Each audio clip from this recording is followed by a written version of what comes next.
Good morning সবাইকে, সুমনা শরীর daily ব্লগে তোমাদের স্বাগত। তো চলে এলাম আবার নতুন একটি ভিডিও নিয়ে। তো এখন বাজে সকাল 7টা। এইমাত্র আমরা ঘুম থেকে উঠে বাড়ির সমস্ত বাসি কাজ কমপ্লিট করে বসে পড়েছি মেয়েকে খাওয়াতে। আর এই যে আমার মেয়ে, হাই। তো আমার মেয়ে, তো ওর বাবা গেল পড়াতে চলে গেল, আর ওকে আমি এবারে খাইয়ে তারপরে আর অন্য যা যে কাজ আছে তো সেগুলো করব। তো এখন মেয়েকে খাওয়াচ্ছি আর ও বাজনা করছে, দেখতেই পাচ্ছ সবটা ফেলে দিলাম। ছাড়ো ছাড়ো। তো চলো পুরো ভিডিওটা দেখতে থাকো। তো তারপর বসে পড়লাম খাওয়াতে। তো মেয়েকে অনেক বুঝিয়ে কোলে নিয়েছি। তো দেখো এবারে খেয়ে নেবে চুপ করে। তো একটু আগে খুবই কান্না করছিল। তো চলো খেয়ে নাও, খেয়ে নাও।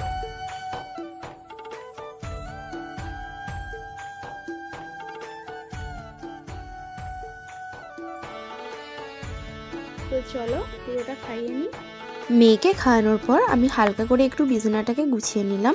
তো দেখতেই পাচ্ছ ভালোভাবে গুছায়নি, তো হালকা করে একটু বিছানাটাকে টেনে নিলাম। তো তারপরেই দেখো এরপরে তো গরমকাল পড়েই গেছে প্রায়, তো সেই জন্য শীতের পোশাকগুলো জমেছিল, তো অনেকগুলোই কাঁচা হয়ে গেছে আর দুটো তিনটে কাঁচা ছিল। তো সেই জন্য সেগুলো কাচার জন্য ভিজিয়ে দিয়েছি। তো তারপরে এইদিকে দেখো সর্ষেগুলো রোদে দিয়ে, জেঠিমা সর্ষেগুলো ঝেড়ে দিয়েছিল। তো তারপর 3 দিন ধরে শুকিয়েছি। তো তারপরে এগুলোকে জলে ভিজিয়ে আবার শুকিয়ে দিয়েছি। তো এরপর মশলা করে খাওয়া যাবে। আর তারপরে যা ভিজিয়েছিলাম তো সেগুলোকেও দেখো মিলে দিয়েছি। তো মিলার পর একটু উল্টে দিলাম। তো তারপরেই দেখো চলে এসেছি রান্নার কাছে, তো রান্নাঘরে।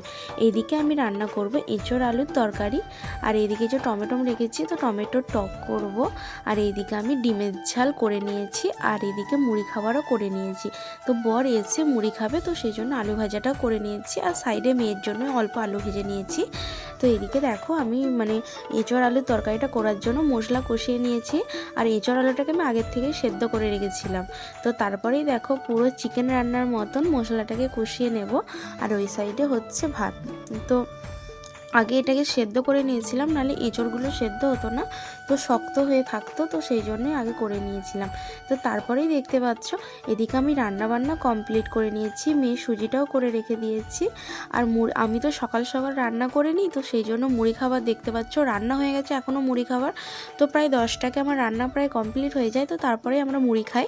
তো সেই জন্যই তো সব কিছু পরিষ্কার করে নিয়েছি। তারপরেই ঘরটাকেও ভালো করে ভিজে কানি করে মোছার পর আবার শুকনো কানি করেও মুছে নিচ্ছি গোটা ঘরটাকে।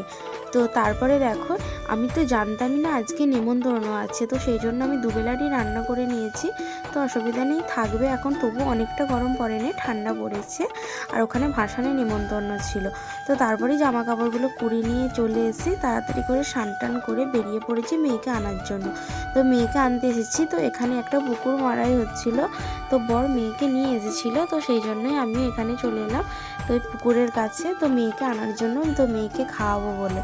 আর এইদিকে দেখছো মেয়ে তো আমার বরের বন্ধুদের কোল থেকে নামবেই না, আমি যে এসেছি ওর কোনো হ্যাতক্যাতি নেই। তো ওখান থেকে এসে তাড়াতাড়ি করে খাওয়া দাওয়া করে নিয়ে ছাদ থেকে যত জামা কাপড় সব তুলে নিয়ে চলে এসেছি। তো তারপরেই দেখো মেয়ে এদিকে ফোন দেখতে দেখতে ঘুমিয়ে গেছে। এসে দেখি তো তারপরে সমস্ত সর্ষে উড়িয়ে নিয়ে চলে এলাম, বললাম তো সবই আমি ডিবেতে একে একে ভরে নিয়েছি। তো তারপর দেখছি খুবই মাছি খাচ্ছে, মেয়ের তো ঘুমানোর খুবই ডিস্টার্ব করছিল। তো সেই জন্য মেয়ের জন্য মশারি খাটিয়ে আমিও ঘুমিয়ে গেছিলাম। ঘুম থেকে উঠে চলে এসেছি দিদিভাইদের বাড়ি, জেঠিমাদের বাড়িতে। এসে দেখো মেয়ে খেলা করছে ও দিদিদের সাথে, তো ওখানে বসেছিলাম। তো তারপরে প্রায় সন্ধ্যা হয়ে গেছে। সন্ধ্যাবেলা এসে দেখো ঠাকুরের কাছে আমি ধূপও ধরিয়ে দিয়েছি, তো একটু সন্ধ্যা দিয়ে দিলাম। আর একটু আগে কারেন্টটাও চলে গেছিলো, তাড়াতাড়ি করে চলে এলো। তো তারপরেই দেখি এদিকে মেয়েকে খাওয়াবো কেক। তো মেয়েকে ওখান থেকে নিয়ে এসে তো এদিকে দেখো কেকটাও খায়, আমি খাওয়াচ্ছিলাম, তো আমার হাতে খাবে না, ও একা একাই খাবে। তো সেই জন্য দেখতেই পাচ্ছ মেয়ে একা একাই কেকটা খেয়ে নিচ্ছে। তো তারপরে তাড়াতাড়ি করে রেডি হয়ে নিয়েছি, তো যাবো একটা জায়গায় একটুখানি মেলা হচ্ছে, তো সেখানে।